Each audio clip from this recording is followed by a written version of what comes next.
मित्रों, भगवान श्री कृष्ण कहते हैं, प्रिय अर्जुन, कि जब हम किसी के प्रति ईर्ष्या करते हैं तो असल में हम यह स्वीकार कर रहे होते हैं कि हम खुद को उनसे कमतर मानते हैं। लेकिन सच्चाई यह है कि हर व्यक्ति की यात्रा अलग होती है।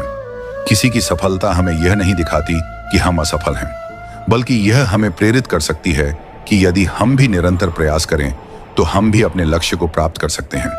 जब दुर्योधन ने पांडवों को जलाने की योजना बनाई थी, तब उसने यह नहीं सोचा कि स्वयं को कैसे महान बनाया जाए।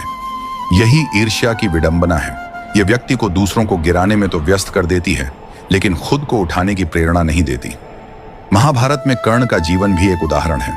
कर्ण एक महान योद्धा था, लेकिन उसकी सबसे बड़ी कमजोरी थी उसकी ईर्ष्या।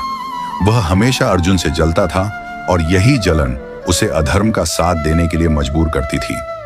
यदि उसने ईर्ष्या छोड़कर अपने कौशल को सही दिशा में लगाया होता तो शायद वह इतिहास में महानायक के रूप में याद किया जाता, न कि पराजित योद्धा के रूप में।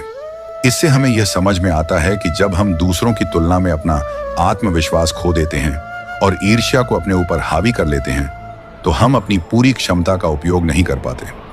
जब हम बिना ईर्ष्या किए अपने काम पर ध्यान देते हैं तो हम सच्चे आनंद और सफलता की ओर बढ़ते हैं। मनुष्य की सबसे बड़ी शक्ति उसका ध्यान केंद्रित करने की क्षमता है।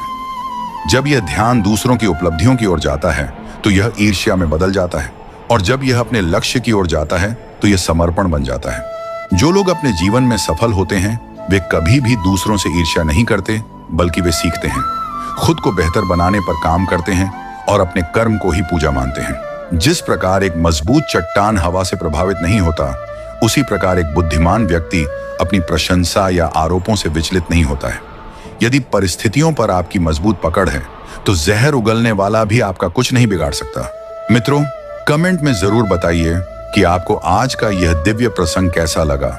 अगर आपके दिल में श्री कृष्ण के प्रति सच्ची भक्ति है तो इस वीडियो को एक लाइक दें और कमेंट में लिखें, जय श्री कृष्णा।